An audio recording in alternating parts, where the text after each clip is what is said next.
이른바 검수완박의 두 번째 법안인 형사소송법 개정안이 국회 본회의를 통과한 가운데 문재인 대통령 임기 마지막 국무회의가 잠시 뒤 2시에 열립니다. 아마 지금 열리고 있을 것 같은데요. 이 시각 정치권 이슈 임승호 전 국민의힘 대변인, 전수미 전 더불어민주당 선대위 수석 부대변인과 함께 짚어보도록 하겠습니다. 안녕하십니까? 어서 오십시오. 안녕하세요. 지금 아마 2시부터 국무회의가 진행된다라고 얘기가 들려오고 있는데 문재인 대통령이 거부권 행사를 할 것이냐, 거기에 대한 질문을 먼저 드리겠습니다. 거부권 행사의 가능성은 상당히 낮은 것이 분명한 사실일 것 같습니다. 개인적인 바람 그리고 국민의힘 입장에서는 거부권을 행사하길 바라고 또 어떤 역사의 죄인으로 남지 않길 바란다는 마음이 크긴 하지만 그동안에 문재인 대통령이 김호수 검찰총장과의 면담 과정에서 했던 그런 발언들이나 최근에 한 방송사에서 언론인과의 대담에서 보여줬던 어떤 검찰에 대한 대단한 불신 그리고 절대적인 불신에 대한 태도로 봤을 때 문재인 대통령이 이 개정안에 대해서 거부권을 행사할 가능성은 굉장히 낮다라고 보는데요. 그럼에도 불구하고 사실 고발인 이의 신청권과 같은 독소 조항들 그리고 이 동일범죄 하나에서만 검찰의 보안 수사권을 제한한 이런 부분에 있어서는 사실 보수 진보의 정치적 영역이 아니라 피해자의 인권 그리고 국민들의 고통과 관련된 문제이기 때문에 문재인 대통령이 어떤 역사의 죄인으로 남지 않길 바란다라는 소망을 가질 뿐입니다. 네, 거부권을 행사하지 않을 것이다라고 이야기를 하셨습니다. 어떤 의견이신지?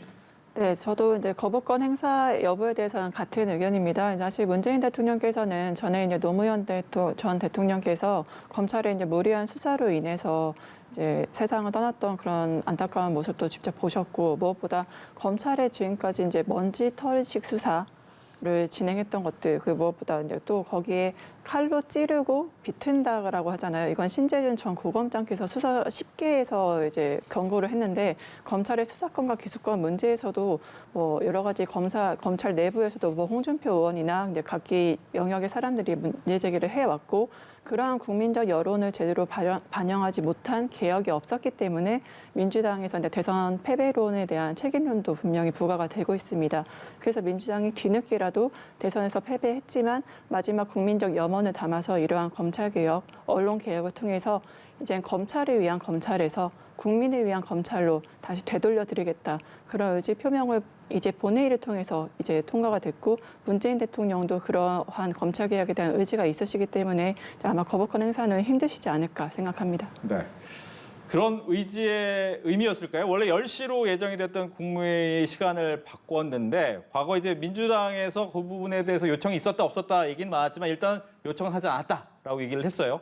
이 부분에 대해서는 어떤 의견을 갖고 계십니까? 요청이 없었다라는 것은 사실상 말도 안 된다라는 것은 모든 국민들께서 알고 계실 것이라고 생각을 하고 민주당에서 따로 요청도 하지 않는데 갑자기 공교롭게 검수완박을 통과시키는 시기에 문재인 대통령께서 그냥 갑자기 국무회의 시간을 조정하고 싶어졌을까요? 저는 그런 비상식적인 논리는 국민들에게 통하지 않는다라고 생각을 합니다. 저는 참 놀랍습니다. 국민의힘에게도 참 안타까운 장면은 있었습니다. 사실 합의안과 중재안을 처음부터 받으면 안 됐다라고 생각을 하지만 그 뒤를 넘어서서 사실 민주당에서는 법사위에서 사보임만 4차례 하고 또 이 검수완박법을 통과시키기 위해서 양양자 의원을 사보임시켰다가 양양자 의원이 양심상 이것을 못하겠다라고 하니까 민영배 의원을 탈당시키고 또 이것을 통과시키기 어려워지니까 회기를 쪼개고 그리고 이어서는 행정부의 국무회의 시간까지 조정하고 있습니다.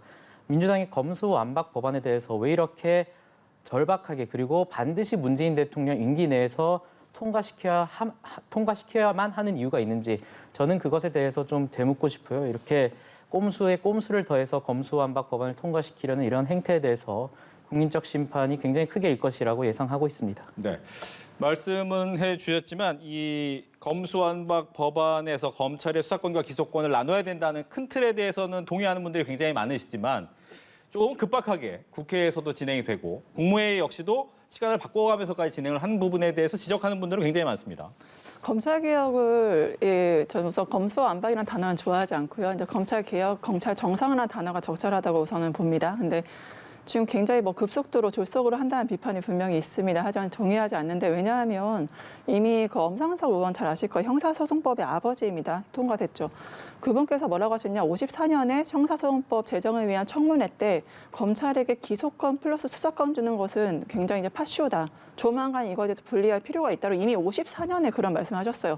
검찰개혁에 대한 목소리는 김대중 대통령도 그렇고 노무현 대통령도 그렇고 이미 70년 이상 문제점이 제정될 때부터 논의가 되었던 상황이고 엄상석 의원께서 말씀하셨던 조만간 분리해야 된다라는 게 저는 70년이나 걸렸다는 게 굉장히 안타깝고 너무나 늦은 측면이 있다. 오히려 정말 국민들에게 국민을 위해서 복무하는 검찰 공화국이 아닌 대한민국의 모든 권력은 국민으로부터 나오고 이제 뭐 권력 행사도 검찰 아닌 국민이 할 수 있는 그러한 형태로서 되돌려 드리는 시간이 이렇게 70년이나 걸렸다는 게 저는 너무 안타깝고 죄송한 마음이고 이제라도 개혁이 추진됐다는 것에 조금의 안도의 마음이 있습니다. 네, 여기에 대해서 하실 말씀 있습니까? 국민을 위한 개혁이라고 하셨는데요. 최근에 어떤 여론조사만 보더라도 국민을 위한 개혁에 왜 이렇게 많은 국민들이 반대하는지에 대해서 먼저 성찰을 하셨으면 좋겠고 단적으로 형소법 독소조항이라고 불리는 고발인 이의신청권만 보더라도 과연 이것이 국민을 위한 개혁인지에 대해 의문이 들 수밖에 없습니다. 고발인 이의신청권이라는 것이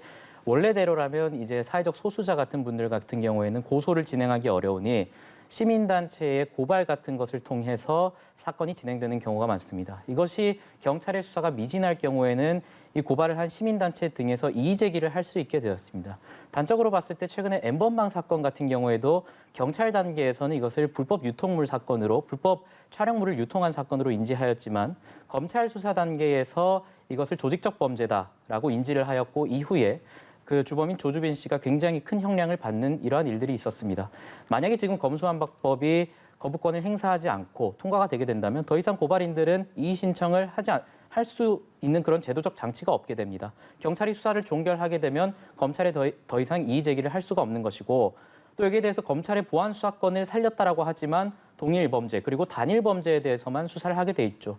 앞서 말씀드린 N번방 사건에 이것을 비유한다면 경찰이 이것을 불법 촬영물 유통 사건으로 인지하였으니 이 검찰 단계에서 이것을 다른 조직적 범죄라고 인지하여도 이것을 확대 수사할 수 없는 것입니다. 저는 되묻고 싶습니다. 이것이 어떻게 국민들을 위한 개혁입니까? 저는 이 검수완박 법안 같은 경우에는 국민의힘 정치인들을 포함해서 가장 이득을 보는 분들은 권력자들입니다. 뭐 공직자 범죄라든지 선거 범죄 같은 경우에도 고발 사건으로 진행되는 경우가 많기 때문입니다. 그렇다면 과연 가장 큰 피해를 보는 집단은 누굴까요? 국민들과 사회적 소수자들일 뿐입니다. 저는 이러한 법안에 대해서 어떻게 고발인 이의 신청권과 같은 독소 조항에 대해서 전문가들의 많은 지적이 있었음에도 불구하고 이에 대한 수정 없이 통과를 시켜놓고 이것을 국민을 위한 개혁이다라고 말씀하실 수 있는지 참 안타깝습니다. 네, 소수자 보호에 대한 문제점 지적했습니다. 정말 저는 어떻게 이렇게 똑같은 반응들이 있는지 의아스럽습니다. 왜냐하면 15대 국회에서도요, 영장 실질 심사에 대해서 검사들이나 뭐 지검장들 그리고 보수 당에서 똑같은 반응이었어요. 피해자를 양산한다. 무엇이 검찰 국민을 위한 거냐? 지금 영장 실질 심사 없으면요, 검찰이 지금 기소권, 수사권, 영장 청구권 독점하고 있습니다. 거기서 말도 안 되는 기소권 남용하고 영장 청구를 하고 압수수색 한단 말이에요. 그러기 때문에 판사가 그걸 제재한 시스템을 만듦으로 인해서 제대로 된 지금 그 어떤 민주적 총재를 가하고 있는 것이거든요. 그때 당시에도 똑같은 반응, 뭐 국민의 피해자다, 뭐 문제가 많다, 왜 이러냐. 지금 영장 실질 심사 어떻습니까? 역사적 흐름으로 지금 판단하셨을 때 어떻습니까? 제대로 역사가 평가하고 있고 제대로 된 제도다. 평가하고 있죠. 저는 전체적으로 역사적으로 평가는 나중에 후대에 이루어질 거라고 생각하고 민주당이 그런 것들을 다 알고 있기 때문에 추진하고 있는 거다. 그리고 무엇보다 뭐 검찰 불송치에 대한 이의 신청에서 고발인 제외 조항 말씀하셨습니다. 물론 정의당도 같은 이유로 인해서 이제 형사소 이 지금 표결 상황에 대해 짚어보면은 찬성표, 기권표에 대해서 찬성하지 않았잖아요. 중재안에 없던 내용이라고 해서 정의당 이렇게 했는데. 정의당이 기권표를 던진 내용. 예, 물론 이제 고발인 이의 신청, 그러니까 왜 이렇게 됐냐라고 했을 때는 사실은 어떠한 이제 무분별한 남발, 그러니까 수사 기관의 굉장히 업무 과중으로 인해서 그런 것들을 고려한 조항이라고 하지만 저도 이제 개인적으로는 좀 전체적인 검찰과 수사권을 분리를 하되 이러한 우려가 있는 이제 피해자 양산할 수 있는 조항에 대해서는 전체적인 논의를 통해서 충분히 개정으로서 보완해 나갈 수 있고 보완을 해야 된다라고 좀 생각을 합니다. 알겠습니다. 정의당의 기권표 부분 전날 주말에 있었던 본회의에서는 없었던 모습이에요. 왜 이렇게 기권표를 다 정의당에서 던졌을까요? 뭐 앞서 말씀드린 뭐 검찰청법 개정안에도 문제가 많지만 뭐 중수청과 관련된 조항이 전혀 적시가 되어 있지 않고, 근데 형소법 개정안에는 앞서 말씀드린 어떤 검찰의 동일 수사에 한한, 동일 범죄에 한해서 보안 수사권을 행사하게 함으로써 사실상 보안 수사권을 박탈한 것과, 그리고 또 형소법 개정안 중에 방금 말씀드린 어떤 고발인 이의 신청권과 관련돼서 제한되어 있는 부분, 이런 부분들에 있어서 판단을 한 것 같습니다. 방금 전 대변인께서 민주적 통제라는 말씀을 사용하시면서 검수완박을 옹호하셨는데요. 민주적 통제가 없기 때문에 지금 검수완박이 문제인 겁니다. 저는 경찰의 수사든지 검찰의 수사든지 절대적으로 선이라고 믿지도 않고 절대적으로 악이라고 믿지도 않습니다. 그렇기 때문에 검찰과 경찰이 상호 견제할 수 있는 보안 수사라든지 이런 것들을 설치해놔야 되거든요. 근데 방금 말씀드린 어떤 경찰에서 잘못된 판단을 했을 때 검찰에서 이것을 견제하고 2차 판단할 수 있는 부분들을 모두 삭제해놓고 이것을 민주적 통제라고 얘기하는 부분에 대해서는 동의하기 어렵고요. 그리고 정의당에 대해서도 굉장히 참 유감스러운 입장입니다. 앞서 말씀드렸다시피 검찰청법 개정안의 경우에도 뭐 중수청 문제와 관련해서 굉장히 부실한 법안이라는 지적이 있었음에도 불구하고 이에 대해서는 동의를 했고, 이에 대해서 동의를 한다면 뒤이어 있는 형소법 개정안에 대해서도 당연히 통과가 될 것이라는 것이 누구나 예상할 수 있는 상황이었음에도 불구하고 형소법 개정안에 대해서 반대를 했으니 우리는 민주당과 다르다라고 얘기를 하고 싶겠지만, 이후에 이 법안이 통과된 이후에 피해자들이 양산될 때 국민들은 민주당과 정의당을 모두 역사의 죄인이라고 기억할 것입니다. 네, 포인트는 그거 같습니다. 그 견제와 균형이 가장 중요한데 검찰의 수사권과 기소권을 나눈다는 것은 역시 견제와 균형의 차원이겠죠. 그렇다면 경찰은 어떻게 견제와 균형을 받느냐라는 부분인 것 같아요. 그렇기 때문에 지금 이제 한국형 FBI에 대해서도 사개특위에서 논의를 하고 싶어서 민주당이 제안을 한 건데, 그 자리에 있었는데 국힘은 어떻게 했습니까? 전체 거부를 했죠. 본회의장에서도 소동을 피우셨고, 저는 그러한 그 국민의힘의 태도가 국민적으로 굉장히 불편함을 야기한다고 생각합니다. 왜냐하면은 가장 중요한 여와 야가 합의안을 했습니다. 합의를 했고 합의안을 발표를 했는데, 그 심지어 이제 권성동 원내대표는 내가 불러준 대로 썼다, 그런 말씀까지 하셨어요. 근데 그거를 여야 합의안, 국민의 대표자들이 모여서 만든 합의안을 한 장의 휴지 조각으로 그냥 만드셨습니다. 한순간에 엎어버리셨어요. 그리고 본회의장에서 사개특위에서 이런 행위를 보이시고 오히려 적반하장의 태도를 보이시는 건 국민들 보기에도 굉장히 불편하다. 국민의힘 이제 와서 왜 그러냐. 그러면 제3의 누구 세력이 있는 거 아니냐. 왜 원내대표라는 사람의 말을 뒤집는 것이냐. 이게 원내대표 혼자서 합의안에 대해서 그 협상을 할 수 있는 사안이냐. 이런 거에 대한 의구심을 가질 수밖에 없거든요. 저는 지금이라도 물론 검찰개혁 법안이 완벽하다고 말씀을 드릴 수는 없습니다. 하지만 적어도 국민의힘이나 많은 야당들과 같이 통해서 부족한 점은 채워나가면서 전체적으로 동의하시는 검찰의 수사권과 기소권 분리, 이거에 대해서 같이 완성해가는 협치를 이루셔야 된다라고 생각을 합니다. 그러니까 순서가 참 잘못된 것 같은데요. 기본적으로 이러한 수사의 공백권에 대해서는 뭐 민주당도 동의를 하고 있는 상황이었다면 검찰청법을 개정하기 이전에 중수청이라는 그에 대한 대안기관을 만들어 놓고 수사의 공백권을 메우는 상황에서 이것을 검수완박법을 통과시키려는 최소한의 태도도 보여야 되는데, 지금 말하고 있는 것은 일단 검찰청법 개정해놓고 수사의 공백이 발생한 뒤에 중수청에 대해서 논의를 하면 된다, 이런 식이거든요.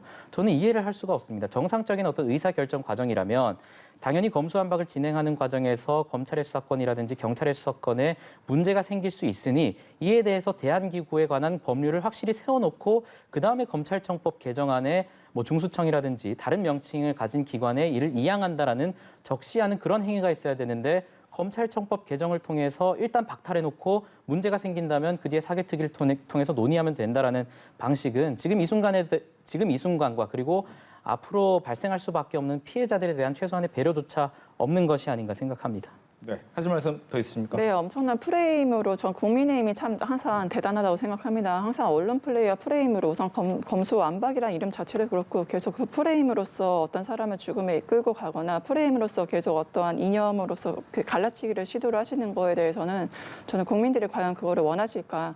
정말 민생이라든가 어떤 뭐 윤심, 박심, 홍심 이런 거보다는 민생에 신경 썼으면 좋겠고, 본인들 무엇보다 합의를 했잖아요.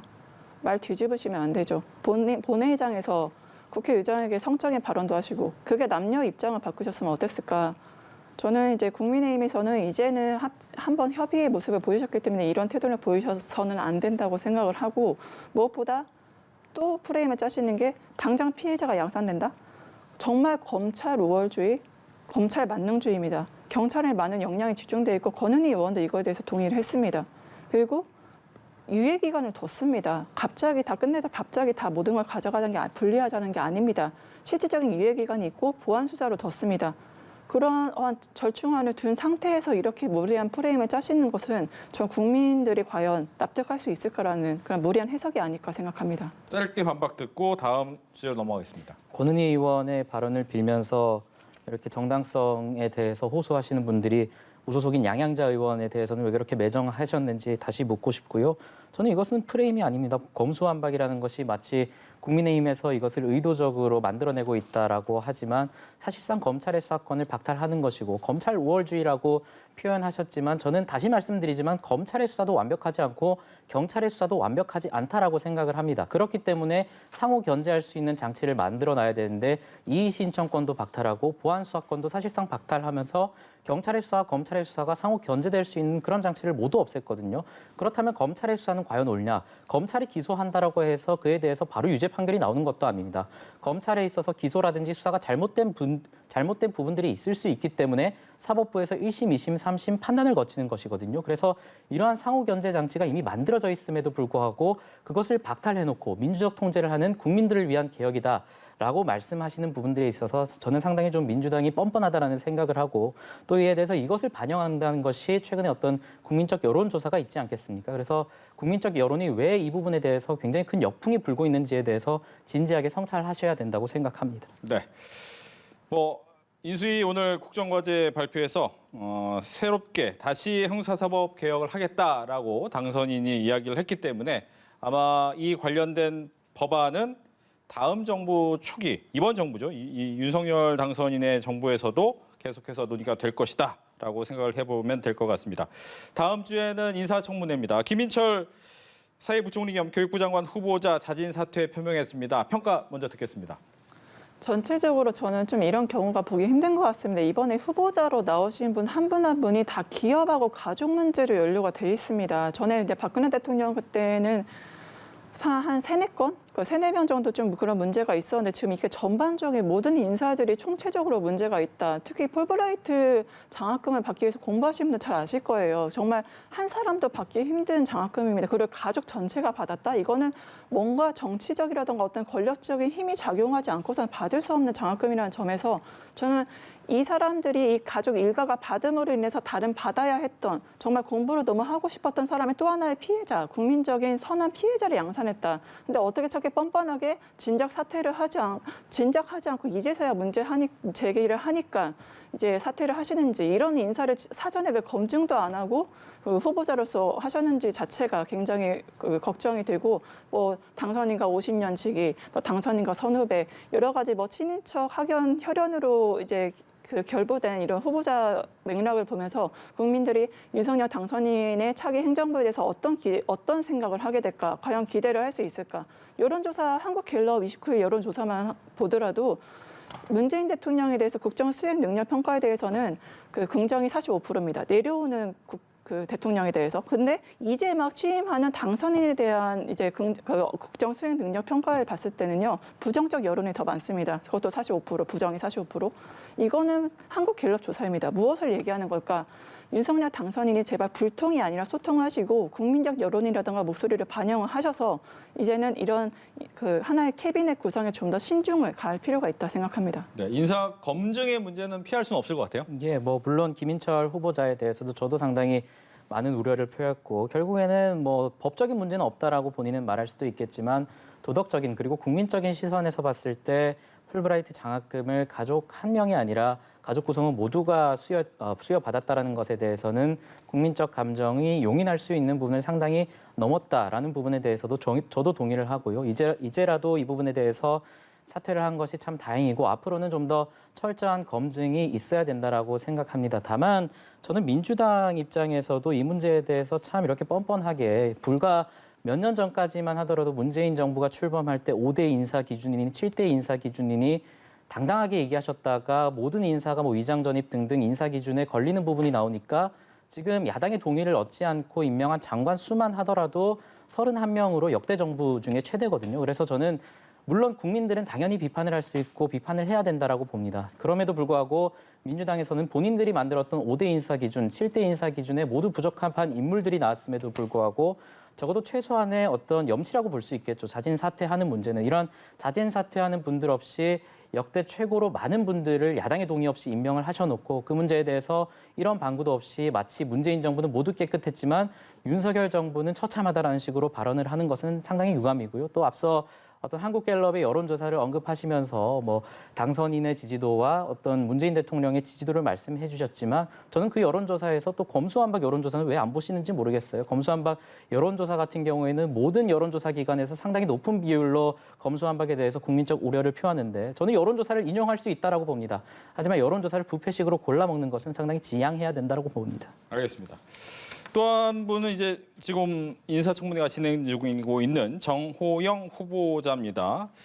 이분에 대해서도 굉장히 논란이 많은데 뭐 아들의 이제 MRI도 오늘 결국은 공개를 하고 했습니다만 여러 가지 논란의 중심에 서 있습니다. 어떻게 좀 예상을 하시는지? 네, 국민의힘 특히 윤석열 당선인은 공정과 상식, 그래서 이제 조국 장관이라든가 표적 수사를 통해서 대통령이 되신 분이시잖아요. 그러면 본인이 좋은 샘플을 보이셔야죠. 그걸로 대통령이 되실 분이면요.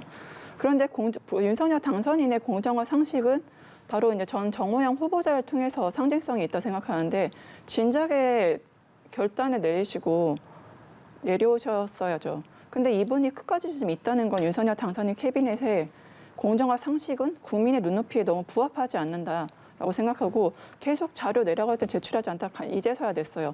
진작 냈으면 되는 겁니다. 그 당시에 대한민국에서 제일 민감한 문제는 기후하고 병역입니다. 병역 문제에 대해 그 당시 자료 제출하면 되는 거예요. 제출 안 하고 버티고 있다가 이제서야 내고 그리고 개인정보 이유로 제출하지 않고 협조하지 않고 그리고 아까 뭐 문재인 정부 뻔뻔하다 이렇게 말씀하셨는데 국민적 수준은요 1년, 2년, 3년 매 개월마다 계속 올라갑니다. 저희는 K커처, 뭐 K방역 여러 가지 성과를 냈고 이제 대한민국에 대한 인지도는 과거와 달라졌습니다. 5년 전, 10년 전 대한민국이 아닙니다. 그러면 높아진 국민의 그 수준에 맞춰서 인사청문회도 당연히 이루어져야 되는 거고 문재인 정부가 문제 없었다는 건 아닙니다. 하지만 국민의 눈높이에 더 올라간 5년 전과 다른 국민의 눈높이에 맞춰서 인사청문회가 그 스탠다드 기준에 맞춰서 이루어져 무엇보다 윤석열 당선인이 검찰총장 출신이고 공정과 상식 과거에 문재인 정부를 비판해서 대통령이 된 사람이기 때문에 더더욱 스스로에게 엄격해지고 국민적인 눈높이에 맞춰서 후보를 추천을 하고 인사청문회에 내보낼 필요가 있다는 점에서 저는 정호영 후보 같은 경우 상당히 문제가 있고 지금이라도 전 윤석열 당선인께서 자존심으로 버티지 마시고 좀 결단을 내려주셔서 국민에게 좀 만족감을 주셨으면 좋겠습니다. 네, 정호영 후보자는 심려를 끼쳐서 송구하다. 하지만 도덕적, 윤리적 문제는 없다. 이렇게 얘기를 했어요. 뭐 앞서 말씀드린 것 중에 좀 총체적으로 반박을 드리자면 지금 전 대변인의 말씀대로라면 5년 전에는 지금보다 상대적으로 낮은 인사 기준 청문회가 있었다라는 것 아니겠습니까? 그렇다면 그 낮은 기준에도 부합하지 못했던 분들에 대해서 사과 한마디 없이 윤석열 당선인에 대해서 그리고 당선인의 정부 내각에 대해서 비판을 하는 것이 옳냐라는 부분에 대해서 국민적 판단이 있을 것이라고 보고요. 그리고 앞서 발언하신 것 중에 윤석열 당선인에 대해서 표적 수사를 통해서 대통령이 되었다라는 부분에 대해서는 조금 정정이 필요할 것 같아요. 지금 윤석열 당선인 같은 경우에는 정당한 민주적 제도를 통해서 선거를 통해서 당선이 되신 분이고 또 표적 수사라는 부분에 대해서는 뭐 조국 수사를 언급하신 것 같은데 이 부분에 대해서는 이미 대법원의 심리까지 끝나고 판결이 나온 상황인데 이를 마치 혼재하여서 표적 수사를 통해서 당선된 대통령이라고 하는 것은 대법원의 심리를 부인하는 것이고 절반에 가까운 지지를 보내준 대한민국 국민들을 부정하는 것이기 때문에 저는 상당히 우려스러운 표현이라고 생각을 합니다. 하지만 이에 더해서 정호영 후보자와 관련한 문제는 저는 철저히 검증을 해야 된다라고 생각을 합니다. 다만 병역 문제와 관련해서는 아들의 병역 문제와 관련해서는 이미 의료 전문기관에서 재검을 받은 사안이고 이에 대해서 민주당 대변인이 그럼에도 불구하고 못 믿겠다. 다른 의료기관에서 받아라라고 해서 정호영 후보자가 그럼 민주당에서 선정해달라까지 말한 상황이에요. 그래서 저는 아들 병역 문제보다는 뭐 딸의 입시 관련 문제라든지 아들의 입시 관련 문제 그리고 최근 보도되고 있는 본인에 관련된 문제에 대해서 조금 집중을 해줬으면 좋겠는데 오늘 정호영 후보자에 대한 청문회를 보면서 조금 안타까웠던 것은 뭐 국민의힘 의원이든 민주당 의원이든 모두 기보도된 어떤 언론의 보도를 읊으면서 사퇴하라라는 정도 수준으로 끝나서 저는 이런 식으로 진행되는 것보다는 이미 정호영 후보자가 상당히 방대한 분량으로 해명한 부분에 대해서 논리적으로 맞지 않는 부분들 또는 언론에 보도되지 않았던 다른 의혹 사항들에 대해서 제기를 하고 이를 근거로 해서 사퇴했으면 좋겠다라는 의견을 밝혔으면 좋겠는데 단순히 좀 정치적 정쟁의 장으로 번진 것 같아서 안타까운 측면이 있었습니다. 네, 발언의 기회 드리겠습니다. 네. 역시 국민의힘은 늘 프레임에 정말 능한 것 같습니다. 그래서 문재인 정부가 단순히 이제 잘못이 없어서 아니면은 뭔가 다 잘했다는 건 절대 아닙니다. 하지만 지금 그 공수가 바뀌어 있고 인사청문회에 있어서 급격하게 달라진 대한민국의 기준, 위상, 국민적 눈높이에 맞춰서 인사청문회를 하겠다는 겁니다. 이거는 한덕수 총리 케이스도 마찬가지인데 15년 전 인사를 데리고 와서 과거의 인사청문회에 통과한 사람이니 이번에도 문제 없겠지. 전 너무나 아니라는 생각으로 보고 정호영 장관도 분명히 아빠 찬스라든가 그런 거에 피폐를 국민적인 어떠한 분노를 분명히 직접적으로 보셨을 거라 생각하는데도 끝끝내 사퇴를 하지 않고 이렇게 인사청문회까지 참석을 시킨 것 자체가 국민들한테 공정과 상식의 측면에 있어서 어떠한 설득력을 가질 수 있을까? 저는 오히려 분노를 야기하고 사회 분열을 야기한다. 그래서 다시 한번 윤석열 당선인의 결단을 전 요구합니다. 알겠습니다. 시간이 거의 다 됐기 때문에 마지막 하나 정도의 주제만 더 해야 될 것 같습니다. 경찰이 성남FC 후원금 의혹과 관련해서 성남시청을 압수수색을 했습니다. 아마 이 검수완박 법안과 관련해서 관심도 굉장히 높아진 것 같은데 이 사안에 대한 이야기 듣겠습니다. 저는 이 사건을 보고 민주당이 조만간 경수완박을 외칠 시기가 상당히 다가왔구나라는 생각을 합니다. 정상적인 판단에 의해서 봤을 때는 성남FC 사건 같은 경우에서는 당시의 사건과 관계됐던 검사가 이 문제에 대해서 제대로 된 수사가 진행되지 않았다라고 해서 문제 제기를 했음에도 불구하고 이에 대해서 적실한 수사가 없었다라는 것이 언론 보도를 통해서 나온 상황이었고 이에 대해서 검찰이 아니라 경찰이 지금 압수수색을 진행한 상황이고 그만큼 압수수색의 필요성이 있다라고 보였기 때문에 진행을 한 거겠죠. 하지만 민주당이 최근 어떤 태도를 봤을 때는 경찰의 압수수색도 잘못되었다. 그래서 경찰의 폐해를 차단하기 위해서 경수완박하자라고 할 시기가 상당히 다가온 것 같아서 부디 그런 일은 일어나지 않길 바랄 뿐입니다. 네, 민주당에서 이재명 후보 전 후보 망신 주기 위한 쇼다라고 얘기를 하더라고요. 저는 이제 김건희 여사의 예언이 실현됐다. 이미 이제 그 과거의 기자와 대화를 통해서 본인들이 이제 당선이 되면은 알아서 검찰이나 경찰이 이제 수사하고 길 것이다 얘기했잖아요. 그래서 지금 알아서 충성 경쟁을 경찰이나 검찰이든 수사기관에서 시작을 했다고 보고 이제 적어도 민주당이 바라는 거는 아니 죄가 있으면 당연히 수사를 하고 벌을 해야죠. 어떤 특정 후보라고 해서 저는 봐주기는 절대 그 민주당 입장에서 아니라고 생각하고 다만 지금 검찰 개혁을 하는 배경이나 이러한 어떤 충성 경쟁에 의한 전방위적 이런 수사에 있어서 공정한 잣대로 하셨으면 좋겠습니다. 고무줄 잣대가 아니라요. 국민들은 어떤 특정인이라고 해서 그 사람에서 고무줄 잣대를 들이대고 누구에 대해서는 어떠한 다른 잣대를 들이대는 것 자체를 이중 잣대를 용납하지 않습니다. 그래서 조국 장관을 가지고 수사하시던 이재명 그 후보자님 수사하시던 누구든 상관없이 벌이 있으면 당연히 수사를 해서 벌하시고 대신에 똑같은 공정한 잣대로 수사를 하시고 그런 이제 진행 상황에 이르를 것을 저희는 강력하게 좀 요청을 드립니다. 그래서 알겠습니다. 이걸 정치적 프레임으로 끌고 나가고 해석하지 않으셨으면 좋겠습니다. 예, 이렇게 해서 정치권 이슈 두 분과 함께 이야기를 나눠봤습니다. 오늘 이야기 잘 들었습니다. 감사합니다.